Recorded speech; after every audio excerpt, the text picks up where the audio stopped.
Assalamualaikum warahmatullahi wabarakatuh. Bertemu lagi dengan saya Bang Aris El Musafir selaku host Infocom di YouTube ini, dimana ada satu nasihat yang luar biasa dari LDNU Jawa Barat. Siapakah beliau? Mari kita lihat dan saksikan nasihat-nasihat beliau untuk lebih kedepannya lebih maju lagi. JRA PW Jabar semoga maju dan berkah. Amin amin ya rabbal alamin. Mari kita saksikan video berikut ini.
Kami ditugaskan untuk menyampaikan amanah daripada Ketua PWI NU Jabar Takfid, yaitu Ustaz Sadri Hidayat.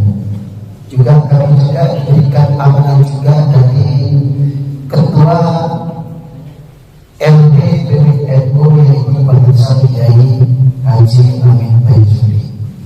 Amanah tersebut yang pertama, sampaikan salam takdim kami kepada segenap pengurus jajaran Rupiah Aswaja. Ini saya sampaikan. Sebenarnya beliau mau hadir, akan tetapi dikarenakan banyak sesuatu yang lebih penting yang sudah dijadwalkan 3 bulan sebelumnya. Jadi maka beliau menugaskan saya untuk untuk mewakili daripada kehadiran beliau. Yang tentu tidak sama apa yang saya sampaikan dengan beliau yang menyampaikan. Yang namanya juga jembatan. Yang paling penting mudah-mudahan kehadiran kami di sini tidak lain tidak bukan satu, memberikan semangat kepada pengurus-pengurus baru yang dibentuk di hari ini, di saat ini. Mudah-mudahan pengurusan yang baru ini selalu aktif mendapatkan rahmat hidayah inayah barokah dari Allah Subhanahu wa taala, serta mendapatkan berkah syafaat Nabi Agung Muhammad SAW, serta mendapatkan berkah rahmat daripada masing-masing jamiah Nahdlatul Ulama. Amanah tersebut kami diminta untuk menyampaikan rasa syukurnya kepada Allah Subhanahu wa taala yang mana LDNU merasa telah dibantu oleh jajaran-jajaran Rupiah Aswaja JRA. Alhamdulillah, karena di jajaran Nahdlatul Ulama LDNU itu sangat terbatas. Alhamdulillah dengan berkembangnya JRA, alhamdulillah bisa menambah dakwahnya lewat sayap daripada JRA tersebut. Mudah-mudahan selalu mendapatkan barokah dari Allah Subhanahu wa taala. Hadirin dan hadirat yang dirahmati oleh Allah Subhanahu wa taala, saya disuruh menyampaikan lagi yang namanya orang NU itu ada 5 macam. Ini orang NU. Di antara yang pertama, orang NU itu tadi nggak tahu menahu tentang NU. Apa itu NU, tujuan NU, perjuangan NU, dakwah NU, dia nggak mau tahu. Tapi dia semangat ikut sholawatan, semangat ikut istighosah, semangat ikut ziarah kubur, semangat ikut maulid, padahal tidak tahu menahu tentang perjuangan Nahdlatul Ulama. Tapi bangga dengan Nahdlatul Ulama. Ini adalah orang NU yang pertama. Ada juga orang NU yang kedua. Dari kecil kecil dilahirkan di kalangan NU, ngaji di Kiai NU, pesantren juga di pesantren-pesantren NU, dibesarkan ilmunya juga oleh NU, namun tidak peduli terhadap kemaslahatan, kemanfaatan, kemajuan di dalam Nahdlatul Ulama. Nggak mau peduli NU mau maju, NU mau remuk, NU mau hancur, nggak mau tahu. Ini yang kedua. Yang ketiga kalinya, ada orang pura-pura jadi NU. Ini yang ketiga. Kenapa kau mesti pura-pura jadi NU? Betul. Ada yang ikut masuk di dalam kepengurusan Nahdlatul Ulama hanya untuk menjadikan batu loncatan untuk menduduki kekuasaan, pangkat dan jabatan. Ini NU yang nomor 3. Ada juga NU yang nomor 4, anti NU, benci NU, perjuangannya dibenci, amaliyah dibenci, sholawatnya dibenci, sesuatu apa yang dilakukan oleh NU nggak ada benarnya menurut mereka, tapi butuh dengan suaranya NU. Paham? Ya, PKS. Jelas aja, jadi kita harus jelas. Benci sholawat, benci NU, benci ziarah kubur, tapi butuh suaranya NU. Jelas. Ini yang nomor 4. Ada juga yang nomor 5.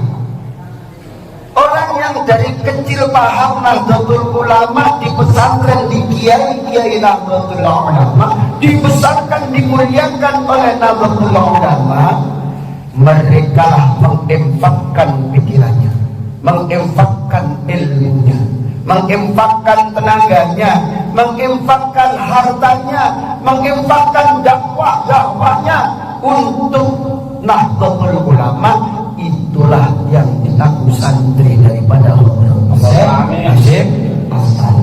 Mudah-mudahan Jamiah Ruqyah Aswajah ini salah satu dakwah yang diakui oleh Hasyim As'ari, yang kita semua insya Allah akan diakui santrinya oleh Hasyim As'ari. Maka sallallahi Muhammad. Nah begitu pula di antara 5 ini orang NU, kira-kira ini kita ini ada di jajaran yang mana? Yang nomor 1 masih alhamdulillah. Yang nomor 2 nggak peduli kita mau minta karomah sama siapa. Kita ini warga NU, kita ini ikut nunut, ikut numpang kepada NU. NU sudah besar tanpa kita, NU sudah mulia tanpa kita, NU sudah mendunia tanpa kita. Kita bersama NU itu pengen mulia, pengen benar, pengen berkah bersama NU. Jangan gaya, NU itu jangan gaya. Saya pengen berjuang di NU, saya pengen benerin langkah-langkah NU. Emang kowe sapa le? Emangnya sapa ilmu sandi, apal kitab piro, nggih. Lah itu kan kita itu sebenarnya dibesarkan oleh NU, dimuliakan oleh NU. JL tanpa NU kira-kira berrepot atau berbeda? Repot. Nah, maka dari itu inilah NU. Maka dari itu kalau kata orang tua saya itu sebenarnya kalau kata orang tua itu boleh masuk di kepengurusan NU, tapi ada 2 syarat. Ya, nyari kehidupan apa mau menghidupkan. Nah ini ada 2 syarat. Makanya saya dari dulu gak berani ikut di jajaran kepengurusan NU. Kenapa? Takut nyari kehidupan. Nyari kehidupan akan dihidupi dengan berkah karomah kebesaran Nahdlatul Ulama. Mau menghidupkan pun akan lebih dihidupi dari berkah karomahnya masing-masing Jamiah Nahdlatul. Pilih mana kira-kira kita? Pilih menghidup, insya Allah akan dihidupi oleh Allah. Yang kedua kata orang tua saya, nek gue pengen ikut nang jajaran Nahdlatul Ulama, ojo pengen jadi opo, tur ojo khawatir orang jadi opo. Ini paham gak kira-kira bahasa Jawa? Yang nggak paham silahkan nanti tanya lagi. Enaknya ngomong NU itu gampang, jadi langsung jadi saudara. Kalau di antara kita kalau bukan NU pasti benci saya menyampaikan kayak gini. Tapi kalau NU, tahu juga bareng-bareng. Nah inilah, jangan pengen jadi apa ketika kita berjuang. Berjuanglah lewat ucapan yang lillahi ta'ala. Makanya JLA berdiri ini tadi besar enggaknya kembali daripada niat Allah. Kalau niatnya ingin memuliakan Nahdlatul Ulama, insya Allah kita pun akan ikut dimuliakan dengan kemuliaan masjid-masjid Jamiah Nahdlatul Ulama. Niat kita ini dakwah bersama Jamiah Nahdlatul Ulama, menginfakkan hartanya, dirinya, tenaganya, ilmunya demi kebesaran Jamiah Nahdlatul Ulama, demi kemuliaan Jamiah Nahdlatul Ulama. Insya Allah kita pun akan dimuliakan dan dibesarkan oleh Allah Subhanahu wa ta'ala. Ojo pengen jadi apa, tur ojo khawatir ora jadi apa. Nek wis ngamali niki lillah, ilmune diamal lillah, melu organisasi Nahdlatul Ulama lillah, napa-napa niate krana Allah, dinilai oleh Allah, dinilai oleh Rasulullah, dinilai oleh pendiri Nahdlatul Ulama, dinilai oleh kalangan-kalangan Jamiah Nahdlatul Ulama. Insya Allah walaupun kita nggak ingin jadi apa-apa, pasti akan jadi apa. Lah napa sing disampaikan Gus niki wae. Saya selama ini memang nggak ada rupiah lah, nggak terlalu banyak sih, setiap bulan 1 bulan sekali ya, di antaranya yang saya rupiah lebih dari 1.000 orang setiap 1 bulan sekali, belum tiap hari. Nggak pakai wadah JLA, tapi sekarang saya sudah jadi bagian daripada JLA. Bangga, alhamdulillah. Sekarang saya menyatakan jadi bagian daripada JLA. Boleh nanti yang mau ngobrol apa aja tentang apa yang saya lakukan, kalau itu cocok, ayo kita laksanakan bareng-bareng. Di antaranya, alhamdulillah, berkah ikut Nahdlatul Ulama, diberikan kemudahan-kemudahan oleh Allah Subhanahu wa ta'ala. Insya Allah. Nah, saya dulu betul nama-nama ini. Aduh, ini waktunya berapa menit lagi? Bebas. Gak apa-apa ya, gak apa-apa. Silakan, boleh. Karena saya bagian dari JLA untuk hari ini. Jadi angkat belum saya itu? Udah, pembina. Gak apa-apa. Nanti saya kasih nomor telepon saya, tapi saya nggak mau ada telepon karena kebanyakan. Yang jelas kalau datang ngobrol, ayo mau ngobrol apa? Ya, insya Allah kita mau datang. Khususnya rupiah tentang apa? Mau datang. Wah, nanti ada bagian kiai yang mau datang. Mudah-mudahan sampai setelah ini dari kiai. Kiai ini bagian mau datang. Rupiah asal jadi mau, salah satunya selanjutnya saya sudah ini. Saya sumpah itu mau duit. Jadi rupiah ini yang dilawani golongan itu duit. Nah ini lah insya Allah. Nah kalau berdiri, saya berdiri di Bandung. Alhamdulillah, ini alhamdulillah. Dengan berkah, saya berpikir kenapa ini di daerah ini kok nggak ada bendera Nahdlatul Ulama. Padahal saya tidak bagian daripada pengurus Nahdlatul Ulama. Sedih, di hati ini sedih. Selama 1 tahun di situ nggak ada satupun orang yang berseragam Banser, nggak ada yang berseragam Ansor, nggak ada yang berseragam Ibnu, nggak ada. Sedih. Ya Allah, ini gimana kok kayak gini? Yang ada setiap hari itu yang berkibar bendera tahu tapi nggak mau tali. Benderanya aja yang dikibarkan tapi tahlil enggak. Gimana cara merubah ini dari bendera jadi kenyataan tahlilan? Inilah pikir. Kalau kita nggak punya doa rupiah, nggak mungkin bisa menjadikan tadinya apa? HTI bisa jadi Nahdlatul Ulama. Punya doa rupiah, nah, ini bisa menyadarkan orang. Jadi setiap kali saya rupiah 1 ayat 2 ayat wajib keluar. Itu cara dakwah saya. Nah maka dari itu, alhamdulillah sekarang ini alhamdulillah. Ketika saya itu soal ke Fathuratul Syekh Asy'ari pada saat itu, ketika saya sudah ketemu salah satu Banser yang namanya Rahmat, saya tanya, Pak Ahmad dari mana? Saya dari Batu Jajar. Ngomongnya saya dari Batu Jajar Pak Haji. Oh gitu. Baik. Ini aja Pak Ahmad, diklat di sini. Diklat apa Pak Haji? Diklat Banser. Aduh Pak Haji, ini wilayahnya. Kenapa Banser Pak penakut? Saya gituin. Jadi Banser Pak penakut. Biasanya Banser itu takutnya cuma lapar. Ini Pak takut mau mendirikan diklat di sini. Saya biayain semua, dari mulai makannya, beli gaunnya, perang, semua saya biayain. Akhirnya, baik Pak Haji, saya besok saya bawa ke sini ketuanya, namanya Maman di Bandung Barat. Datanglah ketuanya.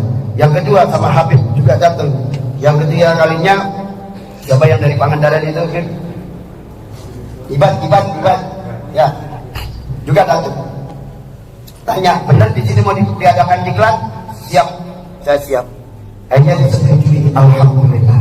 Akhirnya saya sama jamaah, silakan yang mau daftar. Alhamdulillah. Pertama di situ diadakan diklat ada 350 orang. Alhamdulillah. Berkah rupiah. Ini berkah rupiah.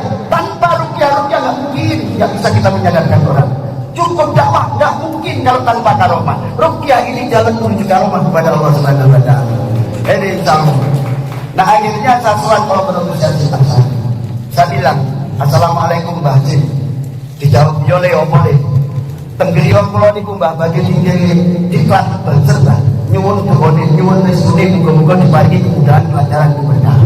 Nah jenengan pengen lancar, pengen barokah ilmune, barokah dunyane, barokah rezekine, barokah dunya akhirate, sing sering tawassul ke hadratus sehat sing wangsul kula ke hadratus sehat. Ya kula nek ngriko ya mboten niku mawon Mbah, wis cukup. Wangsul.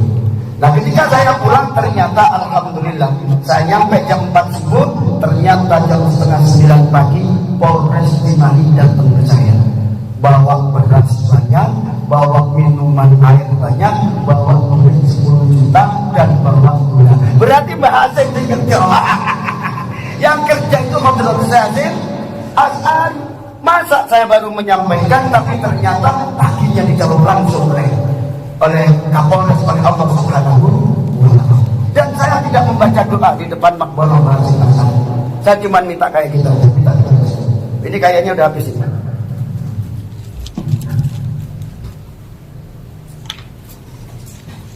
Nah itulah di antaranya. Alhamdulillah sukses. Begitu sukses diklat yang pertama, kayaknya Habib ikut ya dulu ya diklat pertama ya dulu. Itu saya punya bagi 7 juta itu. Alhamdulillah. Setelah Polres ngaji, bupatinya ngaji juga, wah dapat bati. Alhamdulillah. Nah inilah karomah. Jadi jangan sekali-kali ketika kita mau meruqyah karena kita ikut di benderanya Nahdlatul Ulama, jangan pernah tidak bertawassul kepada Allah Azim. Insya Allah barokah. Minimal paling sedikit kita tawassul ke muassis 11 kali dalam sehari. Minimnya 11 kali. Nah akhirnya karena sudah sukses, alhamdulillah, saya berangkat lagi sama istri di sana. Bang, alhamdulillah sukses lah. Tanpa halangan hambatan suatu apapun. Tapi saya ada permohonan lagi, Bang. Kalau tanah itu bisa kebeli, lebih hebat lagi untuk Nahdlatul Ulama. Ya, alhamdulillah. Begitu pulang, ternyata orang yang punya sawah duduk di depan rumah. Tawar menawar jadi malamnya balik lagi ke Mbah Haji. Bah susah HDP 5 juta. Urusan lunas dan enggaknya saya jadi sebulan, janjinya sebulan, urusan lunas, urusan Bah sama Allah, bukan urusan saya. Nah, kalau pengen engkau maju di Jawa Barat, berarti harus lunas 1 bulan Bah. Pulang. Subhanallah. Ini berkah tawassul ke hadratus Syekh Asari 1 bulan lunas. Akhirnya jadi ketagihan. Jadi ketagihan. Akhirnya kurang cepet-cepet. Pokoknya komandan kayak gitu. Gak usah lama-lama, 3 bulan lagi kita adakan lagi sesubahan. Gak lama, 4 bulan diadakan lagi sesubahan. Ikut jadikan ini Habibnya jadi saksi perjuangan rupiah. Baca rupiah dulu. Akhirnya alhamdulillah warga di situ sudah mulai ada yang ikut 3 orang. Alhamdulillah, menang Bapak itu. Sudah menang. Nah gimana caranya ruqyah aswaja ini bisa memenangkan pertempuran di segala lini, di segala bidang? Harus mampu bisa menang. Bukan berarti kita harus pakai kekerasan. Ada cara. Ada cara. Akhirnya alhamdulillah setelah sesubalan saya datang ke Hadratus Syekh, mohon doa restu. Yang datang bukan Polres lagi. Begitu nyampe rumah yang datang Polda, sama bawa beras banyak semobil, bawa air 1 truk, wih keren, bawa duit sama 10 juta. Alhamdulillah. Akhirnya sekalian Pak Kapolda, ya Gus ada apa? Pinjem tendanya, ini tempat untuk anak-anak belajar nggak ada. Akhirnya dipinjemin tenda. Begitu pinjemin tenda, ngasih lagi. Gus takut kurang, oh ya masih kurang lah kalau kurang. Kasih lagi, ganti lagi. Alhamdulillah.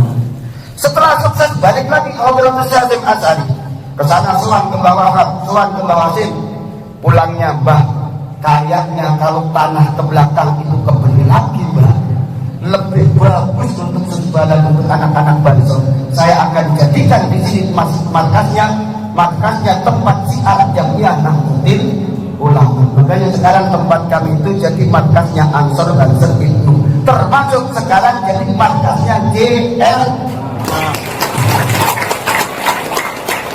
Alhamdulillah. Sama begitu pulang, anehnya saya setiap pulang dari sana itu selalu jam 4.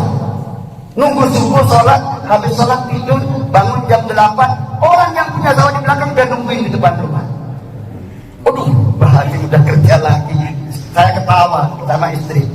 Kata istri gimana? Sampai nggak ngomongin dan minjem. Iya, aku emang itu. Aku udah nungguin itu saya ngomongin nangan. Guyu pindah, gue dan bisa.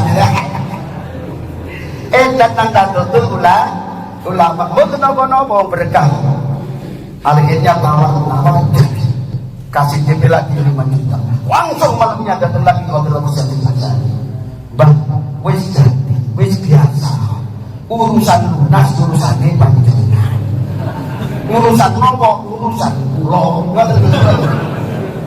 Urusan lunas, urusannya jenengan kan Gusti Allah. Nek mboten lunas ngisi-ngisi bendera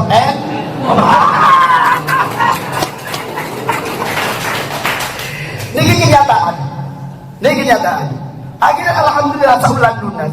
Padahal ya lumayan tergode 1,3 M. Dan berkah Ruki. Ruki hati bisa seperti itu, nggak bisa seperti itu percuma. Gimana kalau nggak bisa seperti itu? Harus sering sowan ke yang punya itu. Tawassul, walaupun kita nggak sowan ke sana, tawassul. Insya Allah barokah. Nah itu yang kedua. Tahapan yang ketiga pembahetan. Sama setelah pembahetan. Waduh, Bang, kayaknya panen kalau beli luar biasa. Begitu pembahetan yang datang siapa? Yang datang ketua fraksi PKB. Wih, masih duit wah. Nyampe sekarang kemarin saya dikasih 57. Alhamdulillah, tambah gede banget ini. Jadi orang melok NU itu nyatanya itu dibesarkan oleh Hotel Hasyim Asy'ari dengan karamahnya, dengan kemuliaannya, dengan ilmunya, dengan tawadhunya. Kita ndompleng gandong teng karamahnya Hotel Hasyim Asy'ari. Nah inilah NU. Akhirnya alhamdulillah kembali lagi dengan waktu yang singkat 1 bulan. Akhirnya pas pandemi pertama, ziarah nggak boleh masuk ke Hotel Hasyim Asy'ari. Banyak orang yang tertolak nggak boleh masuk. Saya teriak-teriak ke Mbah Hasyim. Aduh, tempat Bandung nggak bisa melebu Mbah. Teriak saya itu. Capek nyetir melek nang dalan, ternyata nang kene nggak bisa sowan. Ternyata alhamdulillah subhanallah ada almarhum Gus Jaki. Ono apa Gus? Melung-melung nang kene, bubuk-bubuk nang kene. Aku kasih sowan nang. Saya ngarep nek kowe dhewe ya. Nek nggawa apa kan aja lewat budi lewat kok ngarep. Alhamdulillah. Iku jalani. Nah, akhirnya alhamdulillah ngeriko pembalikan tanahnya juga sama persis seperti itu, kebeli. Dan saya janji sama Ansor Banser saya akan beliin mobil. Setelah tanah itu lunas saya kesana lagi sama istri. Mbak, mobil dulu apa gedung dulu Mbak? Udah. Wes. Pokoknya saya punya ATM Mbak, ATM saya Mbak Hasyim. Udah, kesana ke Mbak Hasyim. Gedung dulu apa mobil dulu Mbak? Nyampe rumah ternyata ada teman sudah beli besi 270 juta, ternyata lockdown nggak bisa bangun. Udah pun dipakai dulu aja lah. Udah kalau mau dibeli 200 juta aja, dicicil aja. Alhamdulillah. Akhirnya nggak jadi beli mobil terus. Akhirnya jadinya malah gedung. Alhamdulillah. Nah bisa JR apa kayak tadi di sana? Alhamdulillah. Enggak terlalu besar kok gedungnya, cuma 23 kali 40 meter. Berkahnya iya. Nah inilah pengalaman-pengalaman alhamdulillah. Nah maka dari itu setelah bangun kami alhamdulillah kemarin juga terakhir pas puasa. Saya sebelum puasa nggak sempat soal ke sana tapi sudah jadi di tanah. Cuma saya telepon aja Mbak, saya telepon dari sini aja Mbak. Oh iya Gus, apa Gus itu tanah belakang PLK itu Mbak ditawarin. Oh iya ya udah Mbak, pengen lunas Mbak. Nggak lunas mepet waktunya tinggal 2 hari nggak lunas. Mbak ini kalau nggak disoalin kayak gini saya. Akhirnya 2 hari sebelum puasa saya ke sana lagi. Mbak urusan lunas tinggal 2 hari. Gimana ini tinggal 2 hari? Udah pulang. Ternyata subhanallah nyampe Ciamis dapat rezeki. Ya, ketika saya pertemuan Asparagus di Banjarnegara, alhamdulillah adik saya yang di Ciamis telepon, Kang nang ndi Kang sampean? Aku nang Banjarnegara ya. Mampir nang Ciamis Kang sampean. Oh iya, mampir jelas. Mampir mangan, menten mangan. Kang aku mempeh ki sampean kok koyo kebingungan. Enggak. Bingung itu dolan-dolan. Masa wong bingung jalan-jalan kan enggak mungkin. Anu Kang, mobilku dolen ae lah kanggo jenengan. Moh adol mobil spi. Emangnya kok ngomong-ngomong adol mobil iki ono apa le? Ya udah gue jenengan nang gue bangun gue aku tunggu tanah li kurangnya siti kurang piro Kang kurang 380 juta siti ya Fortuner lah cukup lah itu mau aku naik mobil naik duit tak terima ya isangnya duit perusahaan gue tak aku sih untuk mobilnya alhamdulillah wah gagah dan sampai pulang gagal langsung lunas besoknya lagi ini lagi antaranya karomah muasis masih jadian mobil ulama. Kalau kita meruqyah asal tawassulnya 11 kali ke Hadratus Sayyid Asy'ari, insyaallah dirahmati diberkahi oleh Allah Subhanahu wa taala. Mobil itu. Amin. Wani mboten gagal teng bahasa itu. Asal wani. Jadi sing sembodo, lha kok jaluk-jaluk gak sembodo, ya repot. Jadi kalau kita melewat karomahnya para wali itu yang benar-benar kita ngikutin perjalanannya zahir dan batin insya Allah.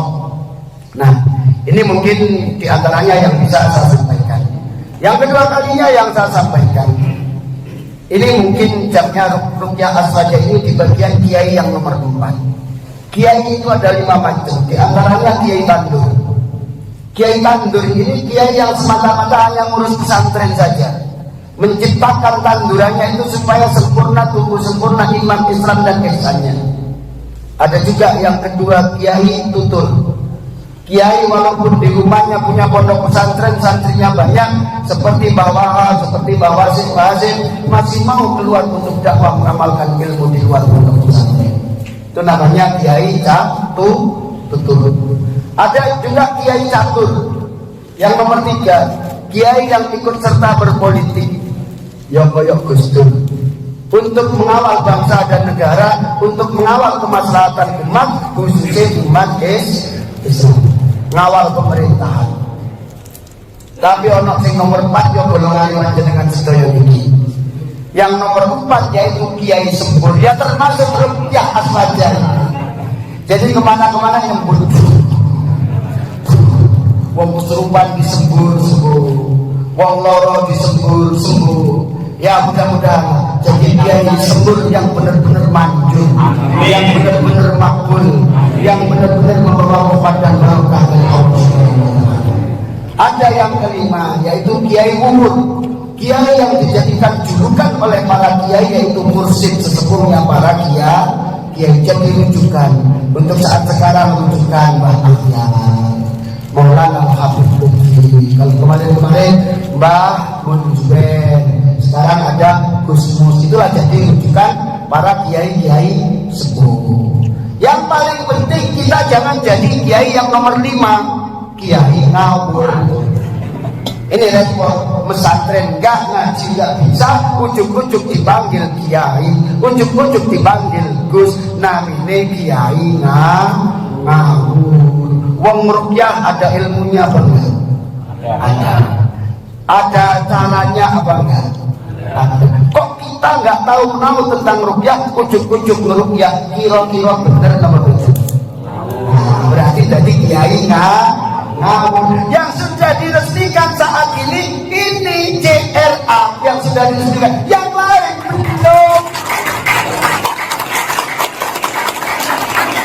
Udah pahami sendiri aja. Ya. Mati nih nggak boleh berarti.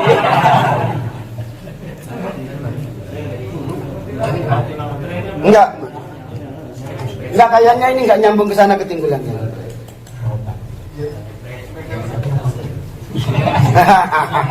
Jadi cincinnya ngamuk ya. Cincinnya ngamuk. Jadi yang benar-benar sudah diakui oleh LDNU khususon Jawa Barat, kami disuruh menyampaikan bahwasanya CRA Jawa Barat bagian sayap daripada LDPN. Kan saya nggak ada ininya, waktunya ramai nggak ada.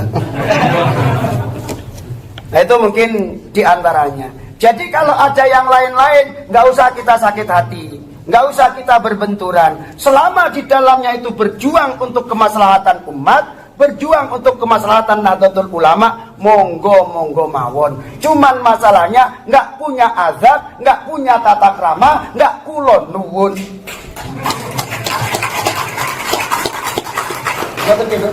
Mboten kulon nuwun, berarti kalau nggak itu berarti nggak kulon nuwun. Jadi nggak punya akhlak. Mau berkah gimana? Siapa kita? Siapa kita? Siapa kita? Pancasila. NKRI. Nah inilah CRA. Mungkin kayaknya nih wis mati sama tenawan bagus. Udah segitu aja ceritanya, nanti yang lain-lain bisa disusul. Ya mudah-mudahan yang paling penting Allah Subhanahu wa taala ridho kepada kita semua dengan kita berkiprah, ngikut, numpang, andil walaupun jadi debu yang nempel di benderanya Nahdlatul Ulama, kita jangan sampai lepas daripada Jam'iyah Nahdlatul Ulama. Insyaallah Allah akan turunkan rahmat hidayah barokah kepada kita dan keluarga kita, kepada usaha kita, iman Islam kita, ilmu kita. Mudah-mudahan dikeluarkan semua kesulitan, dimudahkan semua urusan. Mudah-mudahan husnul khotimah. Al-Fatihah.